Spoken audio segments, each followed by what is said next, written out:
मेरा सवाल बहुत सिंपल सा है। आपको मैं उस समय से जानता हूं जिस समय ये झारखंड मूवमेंट आंदोलन अपने चरम पे था।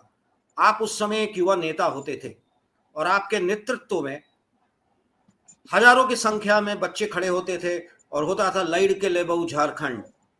झारखंड तो आपने ले लिया, पर उनका क्या हुआ जो लड़े झारखंड के लिए? आज वो कहां हैं? और झारखंड बनने के बाद झारखंड स्टेट का फायदा कौन ले रहा है? क्यों नहीं उनको मिला? कहां है वो? कलांतर में चले गए। जैसे कि आजादी के वक्त भगत सिंह होते थे, स्थिति मोरलेस आप लोगों की वही हो गई है। जान देते थे, लड़ते थे, पर कहां है झारखंड में? आपको झारखंड में आपकी स्थिति क्या है? क्यों है? क्यों नहीं झारखंड जो? और दूसरी बात, क्या जिस झारखंड के लिए आप लड़े थे वो झारखंड आपको दिखता है? क्या उस झारखंड का निर्माण हो पाया 24 सालों में? विनोद जी,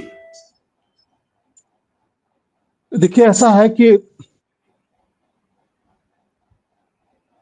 झारखंड अलग राज्य के आंदोलन के पीछे एक विचारधारा ये था कि झारखंड अलग राज्य के निर्माण के बाद यहाँ के लोगों को, आदिवासियों को, मूलवासियों को, जो लोग यहाँ पर सदियों से रह रहे हैं और जो यहाँ पर आकर के यहाँ के मट्टी के हो गए हैं, इनको भारत देश के अंदर में विकास के लिए समान अवसर मिलेगा जैसे गुजरात के लोगों को मिलता है, महाराष्ट्र के लोगों को मिलता है, बंगाल के लोगों को मिलता है, उड़ीसा के लोगों को मिलता है। ऐसे ही झारखंड के लोगों को भी विकास का अवसर मिलेगा। हमारा अलग राज्य के आंदोलन के प्रति निस्वार्थ एक ही चिंता था कि यहाँ के लोगों का विकास करना। और सबसे बड़ी बात है कि झारखंड अन्य प्रदेशों के तुलनात्मक दृष्टिकोण से इसलिए अलग है क्योंकि झारखंड में भारत देश का 40% खनिज संपदा है। 40% का हमारा कंट्रीब्यूशन है मिनरल्स में। और सबसे बड़ी बात यह है कि हमारे ही यहाँ से पाए जाने वाले कोयले से, पानी से बिजली जो बनती है, उसमें देश के अधिकांश शहरों में, अधिकांश प्रदेशों में आज उस बिजली के द्वारा जो है उद्योग धंधे चल रहे हैं, लोगों के घर रोशन हो रहे हैं। हम लोगों ने अलग राज्य के आंदोलन में इसलिए भूमिका अपना निभाया कि हम चाहते थे कि यहाँ के लोगों को कालांतर में आने वाले समय में आगे बढ़ने के लिए विशेष रूप से एक रास्ता मिलेगा, मौका मिलेगा, अवसर मिलेगा, लेकिन आज नहीं मिल पा रहा। अब ये प्रश्न उठता है कि इसके लिए हम दोष किसको दें? निश्चित तौर पर लोकतांत्रिक देश में कोई डायरेक्ट जाके चेयर में नहीं बैठ पाएगा। जो लोकतांत्रिक प्रक्रिया है, जो भारत के संविधान के तहत जो प्रक्रिया निर्माण की गई है, उस निर्माण के तहत चुनाव आयोग के द्वारा जो कंडक्ट किए जाते हैं लोकसभा और राज्य विधानसभा के चुनाव, इस चुनाव में जो भी बहुमत लाएगा उस सरकार बनाएगा और सरकार बना करके जो भी सरकार में आएगा उसके द्वारा ही प्रदेश का विकास संभव है। तो इस प्रक्रिया के तहत हमें यह पूरा विश्वास था कि जो भी यहाँ पर विधायक सांसद बनेंगे, चाहे वो किसी भी पार्टी से बने, उसमें इतना तो लोक लाज रहेगा, इतना तो नैतिकता बचेगा उनमें कि अपनी भलाई के अलावे थोड़ा भी तो जनता के भलाई जरूर लोग सोचेंगे। हम लोग की ये सोच थी और हम लोग इसी सोच के साथ हम लोगों ने काम किया। लेकिन आज जब हम 24 साल गुजर गए और 24 साल को जब एक बार पीछे मुड़कर देखते हैं तो उन्हीं चेहरों को हम देखते हैं जिन चेहरों ने एक उपलब्धि के तौर पर एक नेम प्लेट लगा रखा है। पहला मुख्यमंत्री, दूसरा मुख्यमंत्री, तीसरा मुख्यमंत्री, चौथा मुख्यमंत्री, पांचवा मुख्यमंत्री, ये जो अपने प्लेट लगाए हुए नेम प्लेट उपलब्धि और वो पदवी के, आज इन लोगों ने ही इतने साल गुजारे। विधायकों को हम बार बार कहते हैं कई बार घर में जाके कहते हैं, कई बार फोन से कहते हैं, कई बार अखबारों से कहते हैं, मीडिया के द्वारा कहते हैं कि आप झारखंड की जो बुनियादी समस्याएं हैं, जो बेरोजगारी है, पलायन है, विस्थापन है, अशिक्षा है, कुपोषण है, चिकित्सा की समुचित सुविधा नहीं है, शैक्षणिक व्यवस्था की सुविधा नहीं है, और उस दिशा में जो आगे बढ़ने के लिए जो बुनियादी जो सुविधाएं दी जानी चाहिए थी वो नहीं है, और थोड़े बहुत बने भी हैं तो उसमें कदाचार, भ्रष्टाचार इतना ज्यादा है जिससे कि यहाँ के लोग उस प्रक्रिया के द्वारा आगे नहीं बढ़ पा रहे। आज ये एक बड़ा सवाल है कि चुनाव के परिप्रेक्ष्य में ही ये सवाल लोग एक दूसरे से कर रहे हैं, एक दल दूसरे से पूछ रहा है, लेकिन मैं इन सभी दलों से पूछता हूं, मेरा इन सभी दलों से पूछना है कि आप जिस भी दल से हो, आप अगर सरकार में रहे हैं, अगर आपने माननीय विधायक के तौर पर काम किया, माननीय मंत्री के तौर पर काम किया, माननीय मुख्यमंत्री के तौर पर काम किया है, तो आप अपनी व्यक्तिगत उपलब्धि बताइए। आज इस बात को बताना पड़ेगा। आज झारखंड आंदोलनकारियों के नाम पर भी कुछ सरकार चलाई जा रही। लोग ये मानते हैं कि मैं आंदोलनकारी का पुत्र हूं, इसलिए मुझे नैतिक अधिकार है, या मुझे लोग सरकार बनाने के लिए चुना है। अगर आपको विश्वास मत दिया गया, लोग आपको चुना है, तो आपने उनके लिए क्या किया जिनके लिए आंदोलनकारियों ने एक बड़ा त्याग और बलिदान दिया है। आज जब ये बात उठती है तब लगता है कि जो समय गुजर गया, इस समय को लोग सही रूप से गंभीरता से नहीं ले पाए, और गंभीरता से नहीं लेने के कारण से यहाँ के लोगों का विकास संभव नहीं हो पाया। झारखंड में हमारे पास अवसर और संसाधनों की कमी नहीं है, लेकिन एक संकल्पबद्ध समूह का, एक संकल्पबद्ध विचारधारा वाले लोगों की जरूरत है। आज भी ऐसा लगता है कि हमारे विधायक और सांसद ठीक उसी तरह से हैं जैसे कोई अपने बड़े से महल में कोई राजा जो है पदवी दे दे करके अपने दरबार में लोगों को रखता है और उनको ओहदा दे देता है कि ये हमारे फलाने मंत्री है, ये हमारे फलाने मंत्री हैं, लेकिन उस दरबार में सिर्फ राजा का चलता है, किसी और दूसरा का नहीं चलता।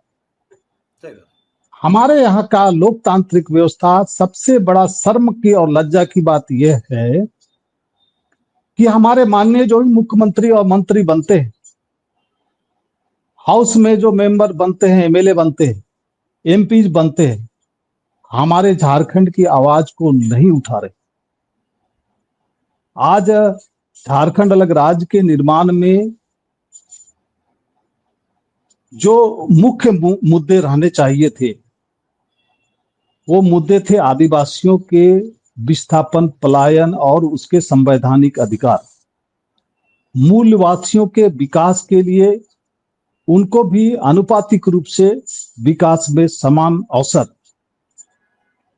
लेकिन पिछले 24 सालों में जितने नियुक्तियां हुई है, उस नियुक्तियां में बहुत सारे ऐसे लोगों को नौकरियां दी गई है जो लोग प्रदेश से नहीं है, जो गैर दूसरे प्रदेश से। विधानसभा की नियुक्ति हो गई, उसमें यही आरोप है। सचिवालय में नियुक्ति है, उसमें यही आरोप है। जो सरकार के अन्य पद हैं उसमें नियुक्तियां, उसमें वही हालत है। शिक्षा के क्षेत्र में नियुक्ति हुई है, उसमें यही आरोप है कि बाहरी को नौकरी मिल गया। शिक्षक की नौकरी में वही सवाल उठ रहा है। आज अगर हम झारखंड का विकास करना चाहते हैं तो सरकार को समझना होगा कि या तो कोई एक एडवाइजरी कमेटियां बनाइए, और उस एडवाइजरी कमेटी में आप आंदोलनकारियों को भी रखिए, कुछ वरिष्ठ पत्रकार बंधुओं को भी रखिए, कुछ बुद्धिजीवी वर्ग को रखिए, कुछ उसमें मेडिकल क्षेत्र के लोगों को रखिए, कुछ अदर एग्रीकल्चर के क्षेत्र से जुड़े हुए लोगों को रखिए, कुछ मजदूर के क्षेत्र से जो काम करने वाले को रखिए, जो हर एक क्षेत्रों में जो एक्सपर्ट है ऐसे कुछ लोगों को रखिए और उनसे एक ओपिनियन लीजिए। एक्चुअल विकास तभी हो सकता है जब आप सही नीति का निर्धारण कर पाएंगे। एग्जैक्टली, सही बात। नीति का निर्धारण अगर नहीं कर पाएंगे तो आप विकास नहीं कर पाएंगे। और सुबह से शाम करते करते दिन गुजर जाएगा, गुजरते गुजरते साल गुजर जाएंगे, साल के कई दशक गुजर जाएंगे और ऐसे ही इतिहास गुजर जाता है। आज भी समय है, जब हम अभी 24 साल के गुजरने के दरमियान में जब आपसे बात कर रहे हैं, तो ये मैं संदेश देना चाहता हूं, भारत को देना चाहता हूं, भारत की सरकार को भी देना चाहता हूं, झारखंड की सरकार को तो देना ही चाहता हूं, क्योंकि झारखंड की परिस्थिति यह है कि दोनों तरफ राष्ट्रीय पार्टी और हमारे नामधारी जो लोग हैं, झारखंड नामधारी, झारखंड आंदोलनकारी जो मेरे साथी लोग कहलाते हैं, जो हमारे साथ रहे हैं, उनमें से दोनों कोई अलग अलग राष्ट्रीय पार्टी के साथ जुड़ गए। एक धड़ा मेरा है एक राष्ट्रीय पार्टी के साथ, दूसरा धड़ा है एक राष्ट्रीय पार्टी। अब जो क्षेत्रीय मेरा जो विचारधारा था वो राष्ट्रीय पार्टी की विचारधारा के आगे दब जाता है। जो मुखर तरीके से हमारा विचारधारा था, आंदोलन का विचारधारा था, जिसको हमने भारत की सरकार को आंदोलन के बदौलत, आप जानते हैं कि जब हम बंद जैसे, झारखंड बंद जैसे कार्यक्रम करते थे, तो उस आंदोलन के दरमियान सरकार इतना दबाव में आ जाती थी, चूंकि हम खनिज संपदाओं को बाहर जाने से रोक देते थे। जब खनिज संपदा जब बाहर जाने से रुक जाती थी, कोयले का बाहर जाना मुश्किल हो जाता था, तब जाकर के दिल्ली का बदरपुर का जो पावर स्टेशन है वो बंद होने के कगार में पहुंच जाता। और ऐसी परिस्थिति में जब उद्योग धंधे बंद होने के हालात में आ जाते थे, तब भारत की सरकार मजबूरी से बात करती थी, जिसको जो सरकार को स्वेच्छा से खुद नीतिगत तरीके से निर्णय करके बात करना चाहिए था, वो सरकार मुझे आंदोलन में दबाव देने के लिए मजबूर किया करती। और जब हम आंदोलन मजबूर करते थे तब वो लोग बात करते। अब देखिए 89 में वार्ता का शुरुआत हुआ। 89 में राजीव गांधी की सरकार, बूटा सिंह जब होम मिनिस्टर थे, हमारे बंद जैसे 72 घंटे के बंद को हमने जब बहुत विस्फोटक बनाया, जिसके मुकदमे बहुत चले, बहुत लोगों का नुकसान हुआ, वो हमको नहीं करना पड़ता अगर उस समय की सरकार हमसे बात कर लेती। लेकिन जब हम आंदोलन किए तब जाकर उस सरकार ने बात किया, और बात करने के बाद जब उसके बाद भी हम नहीं माने, उन्होंने समझाने का कोशिश किया कि आप मान जाइए, हम आपका विकास करेंगे। लेकिन हमने कहा कि अलग राज्य से नीचे कोई उपाय नहीं है मानने का, अलग राज्य तो आपको बनाना ही पड़ेगा। तब नतीजन यह हुआ कि चूंकि आप तो तुरंत राज्य पुनर्गठन आयोग नहीं बनाया जा सकता है, तो हमने कहा कि राज्य पुनर्गठन आयोग हर एक बार बनाने की जरूरत क्या है। जहां तक पार्लियामेंट में बिल लाना है तो उसके लिए कोई कमेटी बना लो, कमेटी से एक रिपोर्ट ले लो और कमेटी के रिपोर्ट को हाउस में ले ला पार्लियामेंट में, और उसके आधार पर आप सरकार हो, आप कैबिनेट में डिसीजन करो और उसको हाउस में बिल के रूप में पेश करो। जब ये सारी प्रक्रियाओं को हमने रखा सामने, तब जाकर के एक झारखंड विषयक समिति, committee on Jharkhand subject committee बनाया गया। तो ये जो झारखंड विषयक समिति बना, वो बनाने के बाद वो 2 साल करीब करीब उसका रिपोर्ट आने में लग गया, जबकि उसको 6 महीने के अंदर में रिपोर्ट देना था। 2 साल जब रिपोर्ट आने में लग गया, तब तक 91-92 की स्थिति आ गई। जब रिपोर्ट बनने के बाद जब वो सार्वजनिक नहीं होने लगा, उसके लिए मुझे हमें आंदोलन करना पड़ा।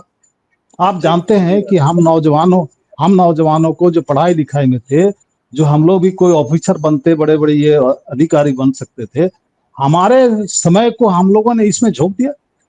मुझे याद है, आप लोगों का मूवमेंट्स मुझे अच्छी तरह याद है। तो आप समझ सकते हैं, हमने उसमें देश के प्रधानमंत्री जी को हमने कहा था कि ये आंदोलन छोटा मोटा आंदोलन नहीं है, ये देश का एक युवा आंदोलन है, छात्र आंदोलन है, जो इस देश का एनर्जी है। यही एनर्जी देश को आगे बढ़ा सकता है। अगर ये एनर्जी गड़बड़ा गया, ये एनर्जी अगर डाइवर्ट हो गया, गलत दिशाओं में चला गया, तो देश बर्बाद हो जाएगा। इसलिए हमने कहा था कि हमको गलत कदम उठाने से मजबूर मत करिए। अगर ऐसा करना पड़ गया तो देश को बड़ा महंगा पड़ेगा। और नतीजा ये हुआ कि तब जाकर के सरकार ने कमिटी ऑन झारखंड विषयक समिति की जो रिपोर्ट थी उसको सार्वजनिक किया। सार्वजनिक करने के साथ हमने मांग करा कि इसको जो है आप हाउस में, पार्लियामेंट के अंदर में पेश करिए। अब उस पर भी दबाव देने की बात हुई। अब उसको पेश कराने के लिए भी दबाव बनाना पड़ा। जब विषयक समिति का रिपोर्ट पेश किया गया, उसके बाद वो पेश होकर के पड़ा रह गया। फिर कोई सरकार आगे पहल नहीं की। फिर सरकारें बदलती रही। उस बीच जनता दल का और मंडल और कमंडल का समय था और सरकार गिर रही थी, बन रही थी, गिर रही थी, बन रही थी। इस उतार पटक के स्थिति में हमारा जो अलग राज्य का डिमांड था, ये भी उस पीरियड में एक तरह से स्ट्रगल में फंस गया। और उस उतार चढ़ाव के बीच भी हमने आंदोलन को रेगुलर रखा।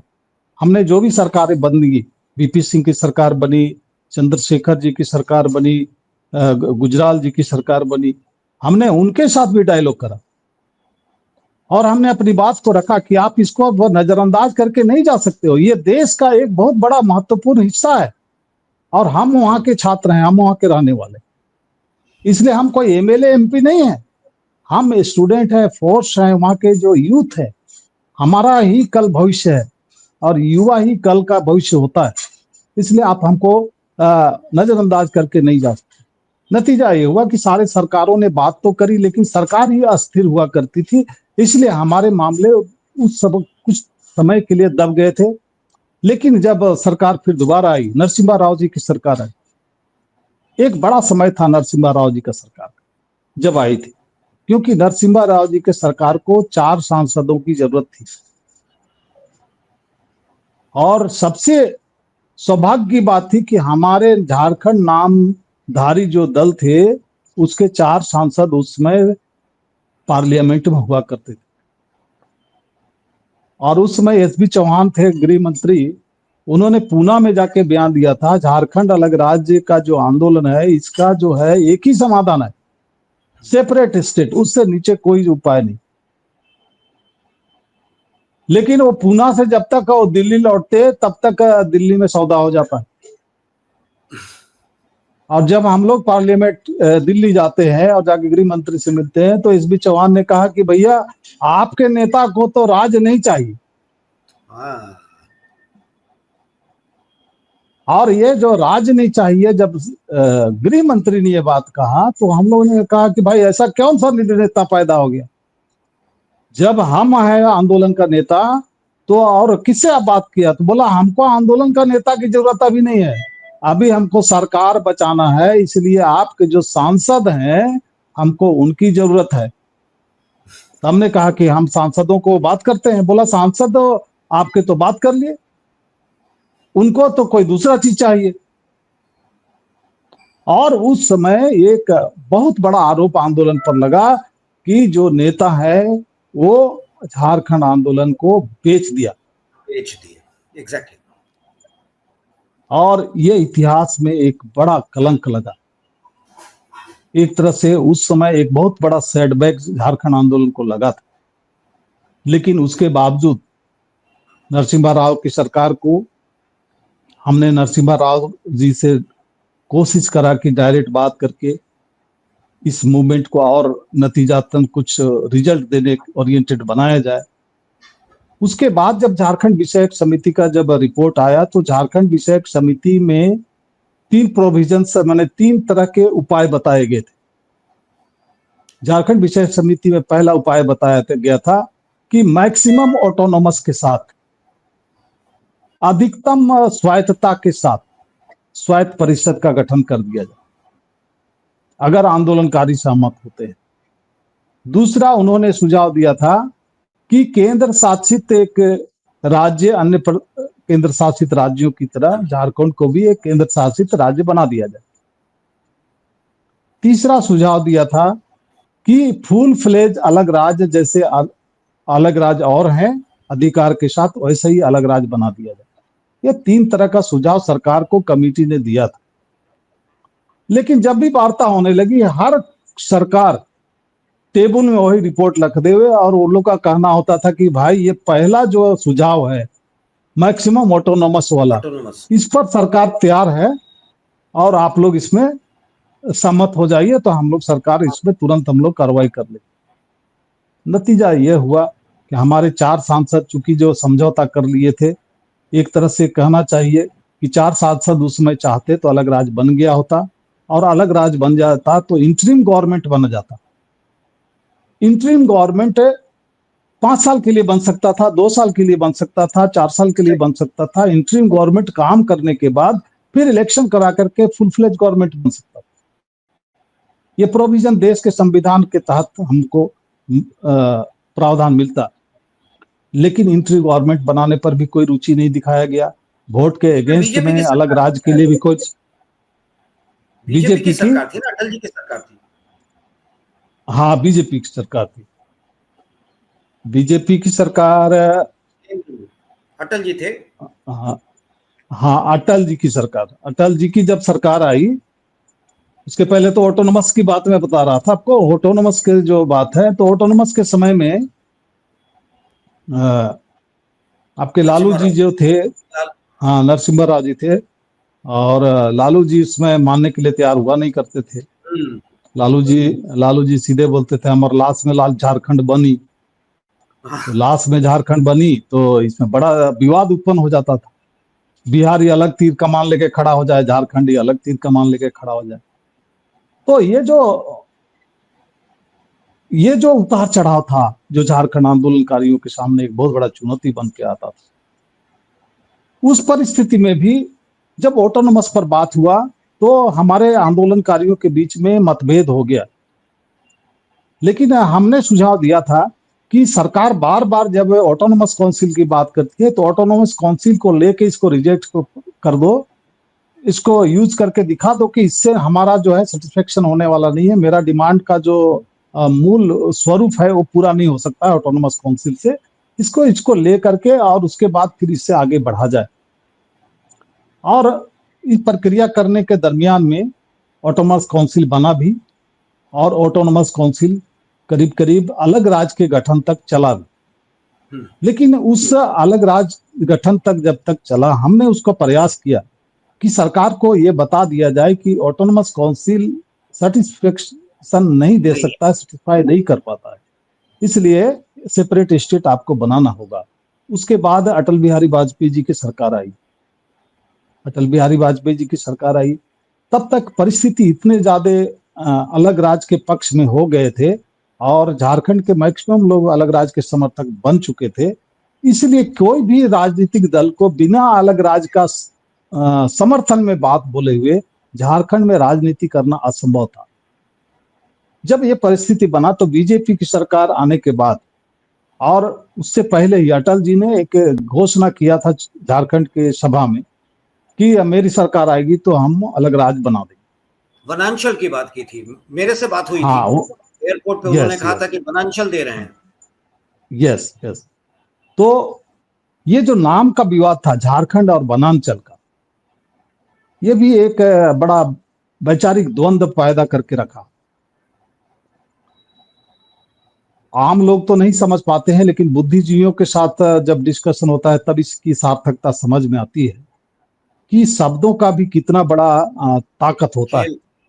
सही है। शब्दों का कितना बड़ा खेल होता है, शब्दों के पीछे कितने बड़े सौदे होते हैं, ये एक राजनीति करने वाला ही समझ सकता है। लेकिन हम लोग तो युवा थे, हम लोग छात्र थे, हमारा कोई बैकग्राउंड पॉलिटिकल नहीं था, हम लोग कोई पॉलिटिकल बैकग्राउंड से आते भी नहीं थे, हमारे कोई खानदान में कोई राजनीति नहीं जानता। तो हम लोग इस बात को नहीं समझ पाए। हम लोग ये मानते थे कि अलग राज्य बन जाए, लेकिन हमारे एक मानसिकता था कि झारखंड जब भी बने तो अलग राज्य जब भी बने तो झारखंड के नाम से बने, वनांचल के नाम से बनेगा तो इसलिए क्योंकि इस विचार के साथ, इस नाम के साथ मेरा कोई संबंध बनता नहीं है वैचारिक तौर पर। ना आत्मीयता बनता है। इसलिए हम लोगों ने सरकार से रिक्वेस्ट करा था, हमने बयान वगैरह हम लोग दिया करते थे, हम लोग सभा मीटिंग में हम कई बार मांग भी करते थे कि सरकार जो है वनांचल छोड़ करके इसको झारखंड के नाम से सरकार का गठन करे। अंततः जब तक अलग राज्य की बनने की प्रक्रिया को पूरा करने के लिए काम होने लगा, तब तक ये बात, जब बिल लाने की बात होने लगी पार्लियामेंट में, तब तक कई बार के वार्ताओं के बाद वनांचल से झारखंड शब्द पर मामला आके टिका। और फिर आपको जैसा पता भी है कि उसमें आपका गृह मंत्री लाल कृष्ण आडवाणी जी हुआ करते थे। आडवाणी जी थे। हाँ, आडवाणी जी हुआ करते। काफी दबंगता से इन्होंने विषय को पार्लियामेंट में रखा, पक्ष भी रखा इसके पक्ष में, सरकार के फेवर से जो बात रखनी चाहिए थी, क्योंकि वो तो हमने आंदोलन के दरमियान इतने सारे संघर्ष के दरमियान इतने लंबे बैकग्राउंड सरकार के सामने रखे थे, इसलिए सरकार के फेवर में बोलने के लिए सरकार को बहुत कुछ था।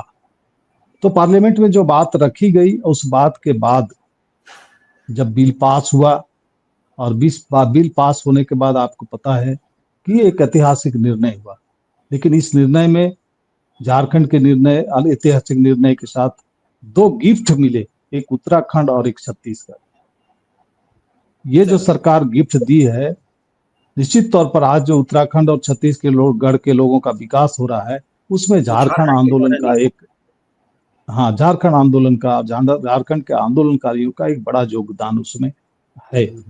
आज जब अलग राज्य बन गया, तो ये पृष्ठभूमि, जो आंदोलन की पृष्ठभूमि है, इसको हमेशा याद रखना होगा, क्योंकि यही आंदोलन की जो पृष्ठभूमि है, यही झारखंड के नेताओं को अच्छे काम करने के लिए प्रेरित करेगा। और जिस दिन आंदोलन, मेरा यहाँ सवाल है कि आप जिस पृष्ठभूमि की बात किया, आपने बड़े विस्तार से बताया कि झारखंड का निर्माण कैसे हुआ, पर जितने मुख्यमंत्री यहाँ दिखे गए, 5 मुख्यमंत्री कहीं भी आंदोलन से जुड़े हुए नहीं रहे। दूसरी बात, ज्यादातर मंत्री कभी भी आंदोलन से जुड़े हुए नहीं रहे। और आज भी जो पॉलिटिकल पार्टी चुनाव, फर्स्ट फेज हुआ, सेकंड फेज होगा, 23 को सरकार बनने की बात आएगी। आपको क्या लगता है कि क्या उस आंदोलन से कहीं भी ये रिफ्लेक्ट करता है, आंदोलन का कोई भी एक फूट रिफ्लेक्ट करता है इस पूरे 24 साल की राजनीति में?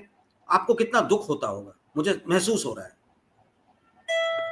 देखिए, सबसे बड़ी बात है कि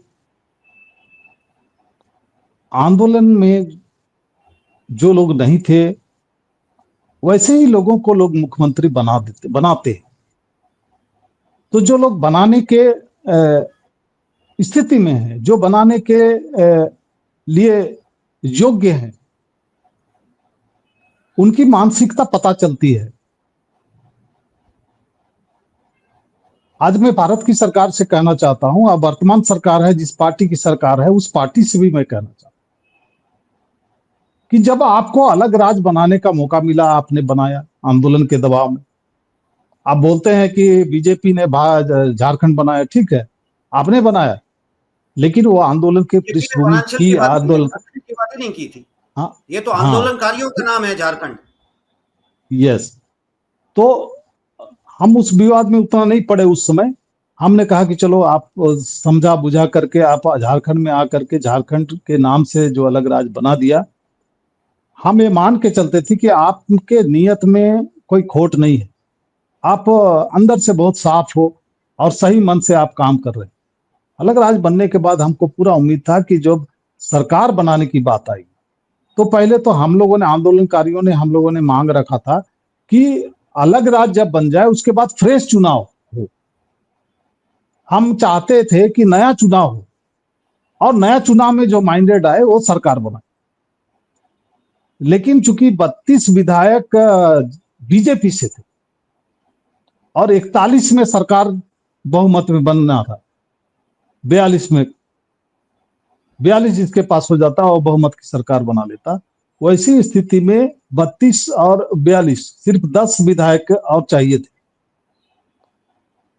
तो राजनीतिक लाभ के लिए केंद्र की सरकार और उस सरकार की राजनीतिक दल अपने हित के लिए निर्णय लिया कि नहीं, फ्रेश चुनाव नहीं कराएंगे, जो पहले चुनाव हो चुके हैं उसी में जो बहुमत के आधार पर गठबंधन बनेगा उसी की सरकार से इसको सरकार चलाने का अवसर देंगे, चलाने का काम करेंगे।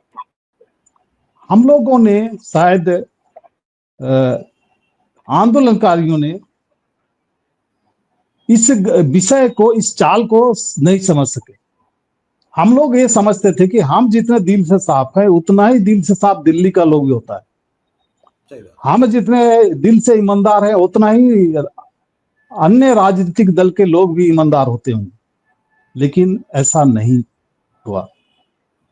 और जब सरकार बनाने की बात आई तब जाकर के जो चुनाव हुए थे उस चुनाव के अंदर में ही, और चूंकि चुनाव ऐसे हुए थे, कुछ देखिए सरकमस्टांसेस उस समय ऐसे बने थे, क्योंकि बिहार में जो माइंडेड आया था उसके हिसाब से लालू जी के पास जो बहुमत था वो छोटा नागपुर संथाल परगना, अभी जो झारखंड है, इस हिस्से को हटा देने से उनकी पूरी बहुमत की सरकार बन जा रही थी, और छोटा नागपुर संथाल परगना को लेने से उनको मिलीजुली सरकार बनाना पड़ता था। सही बात है। तो परिस्थितियां उनकी भी भी ऐसी मजबूरी बनी थी कि हाँ, लालू यादव भी ये चाह गए, और कई बार अंदर से उन्होंने कहा भी कि हम तो वो चाहते तानी कि हो जाए, लेकिन हम कहब कि राज बने तो हमार जो वोट दे वाला लोग, बिहारी लोग, वो सब हमरा वोट ना दे, इसे वास्ते हम जो ऐसे ना बोलीला, नहीं तो हमू चाहिला कि राज बन जाए, ये अंततः उन्होंने कहा था। तो कहने का मतलब था कि एक परिस्थिति और एक हालात ऐसे बने थे कि लालू यादव जो मुख्यमंत्री बिहार के थे वो भी अंत चाहने लगे कि ये चला जाए, अलग राज बन जाए, उससे हमको कोई हिस्सा नहीं, क्योंकि बिहार और झारखंड ये सीट्स जो का मामला। दोनों का, हाँ, दोनों का मामला है, वो एक तरह से राजनीतिक दृष्टिकोण से भी अलग अलग ही दिखता था और दिखता रहा, जिसके चलते उधर का वोट का जो वोटिंग करने का जो तौर तरीका था और झारखंड का जो वोटिंग करने का तौर तरीका था, दोनों में फर्क दिखता था। तो अब जब लालू जी चाह गए, फिर उधर दिल्ली की सरकार चाहने लगी, तो अलग राज्य तो बन गया। तो बनने के बाद जो झारखंड के पृष्ठभूमि से नेता को ला करके जो केंद्र की सरकार को किसी आंदोलनकारी को इस प्रदेश का मुख्यमंत्री बनाने का जो अवसर मिला था, अगर बनाया होता तो निश्चित तौर पर आज देश के सामने ये झारखंड प्रदेश एक चमकता आईना की तरह होता, जो पूरे दुनिया के सामने एक दर्शन देश का कराता, क्योंकि झारखंड के पास सही मायने में आर्थिक क्षमता भी है और आध्यात्मिक क्षमता भी है। चलिए, अच्छा लेकिन लगा आपसे ये बात करके विनोद अवसर जी। को, और हाँ जी विनोद जी, आप कुछ कह रहे थे। हाँ, नहीं तो उसमें मैं यही कहना चाह रहा था कि ये समय, जिस समय केंद्र की सरकार को एक मौका लगा था कि एक सही व्यक्ति को मुख्यमंत्री बना करके और झारखंड प्रदेश को एक विकास के ऐसे ऊंचाई तक ले जाया जाए जिससे हम ये दिखा सके कि देश का विकास भी इस तरह से होगा और दुनिया के सामने भारत का भी एक अच्छा दर्शन करा सके। ये जो मौका था उस समय भारत की सरकार के सामने, वो सरकार ने उस समय को चूक गया।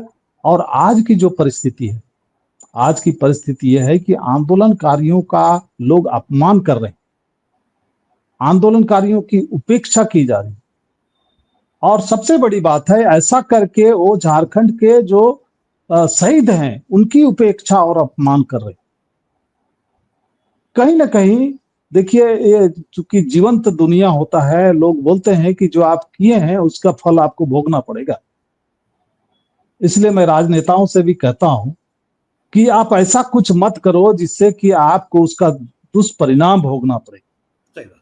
आंदोलन में इतना बात जरूर है कि आंदोलनकारियों ने अपना सर्वस्व त्याग दिया, तन दिया, मन दिया, धन दिया, अपना सब कुछ दे दिया। तो ऐसे लोगों के साथ और ऐसे लोगों के इच्छाओं के विरुद्ध कोई काम नहीं किया जाए। आज की परिस्थिति में जो वर्तमान सरकार है और जो वर्तमान सरकार के मुख्यमंत्री हैं, इनके पिताजी हम लोग के आंदोलन में दिल्ली में जब वो लोग कोई हड़क के बोल देता था कि तुम लोग से काज होगा झारखंड, तो ऐसा ही आदमी के पिताजी हमको पोटर के बोलते थे, अगर हम नहीं ले सकते तो मेरा बेटा विनोद भगत ले लेगा। लेकिन वैसे लोग भी आज आंदोलनकारियों की उपेक्षा और अपमान करने में तुले हुए। आज कोई किसी को तरजीह देना पसंद नहीं कर रहा। यह सबसे दुर्भाग्य की बात है। तो आज की जो यहाँ की वर्तमान सरकार है, उस सरकार से जो रहनुमा लोग हैं, जो संचालन करने वाले, ऐसे लोगों को मैं ये कहता हूं कि आप लोग झारखंड आंदोलनकारियों की जो इच्छा और आकांक्षा की सरकार थी, वैसे सरकार आप नहीं चला पा रहे हो। एक व्यक्तिगत और थोपी हुई सरकार की तरह काम कर रहे हो। दूसरा चीज है, आप इतने बड़े सरकार को अकेले चला लोगे, ये तो संभव ही नहीं है। इस सरकार को, किसी भी सरकार, प्रदेश की सरकार को चलाने के लिए बड़े और परिपक्व टीम की जरूरत है। आपके झारखंड के लिए अगर आपको बहुमत मिला था तो आपको चलाने के लिए एक बढ़िया मजबूत और बड़ा टीम आपको बनाना चाहिए था, जो आपने नहीं बनाया। अभी भी समय है, आप इस पर विचार करिए। दूसरा मैं कहना चाहता हूं कि चूंकि आज एक पहला पोल हुआ है, फिर 20 तारीख को दूसरा पोल होगा, फिर 23 को इसकी मतगणना के बाद नई सरकार बनेगी। जिसकी भी सरकार बने, लेकिन सरकार के प्रति वोटरों में कोई रुझान दिख नहीं रहा राजनीतिक दलों के प्रति। इसका मतलब है कि आप जनता का विश्वास जीतने में विफल रहे। इसलिए मैं राजनीतिक दलों से, पक्ष और विपक्ष से मैं ये कहना चाहता हूं कि आप ईमानदारी से राजनीतिक काम करिए, चूंकि आप उसी पेशा में गए। ये आपकी राजनीतिक और नैतिक जिम्मेदारी बनती है कि आप भले मानस की तरह काम करिए। अन्यथा आंदोलनकारियों के साथ एक ही उपाय है। आंदोलनकारी बार बार इस बात पर अभी विचार कर रहे हैं कि ऐसा तो नहीं होगा कि फिर से एक नया आंदोलन करना पड़े। और ये जो नया आंदोलन की बात होती है, ये नया आंदोलन का मतलब है जब लोग दूसरे से लड़ने में अपना सब कुछ लगा दिए, आपके साथ अगर लड़ना पड़ जाए तो फिर आपके साथ क्या होगा, क्या करना पड़ेगा, लोग क्या करेंगे, ये एक बड़ी बात है, चिंता की बात है। क्योंकि हम लोग चाहते हैं कि प्रदेश का विकास हो, शांतिपूर्ण माहौल रहे और विकास में यहाँ के लोगों को पूरी तरह भागीदारी मिले, और उस भागीदारी के साथ देश के साथ हमारा झारखंड भी आगे बढ़े। चलिए, बहुत अच्छा लगा विनोद जी आपसे बात करके। और इस लाइन के साथ मैं खत्म करना चाहूंगा कि आंदोलनकारी जिन्होंने सपना देखा था झारखंड का, उनका सपना शायद पूरा नहीं हो पाया है अब तक 24 सालों में।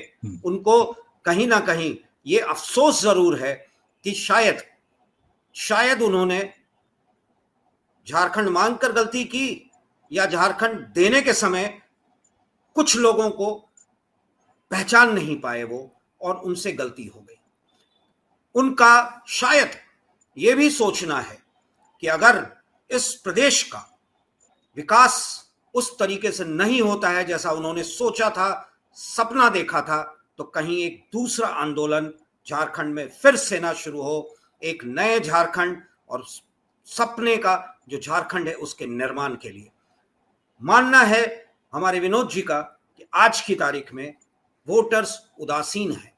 खैर, पहले फेज, दूसरे फेज 23 तारीख को पता चलेगा कि वोटर्स किधर, कहां, किसकी सरकार बनेगी। पर जिसकी भी सरकार बने, आंदोलनकारियों को दरकिनार कर राज्य नहीं चलाया जा सकेगा। यह सच है और यह सच्चाई है। आंदोलनकारी इसको बर्दाश्त नहीं करेंगे। नमस्कार विनोद जी, बहुत अच्छा लगा आपसे बात करके। हम फिर इस तरह के मुद्दों पे आपके साथ आते हैं। धन्यवाद।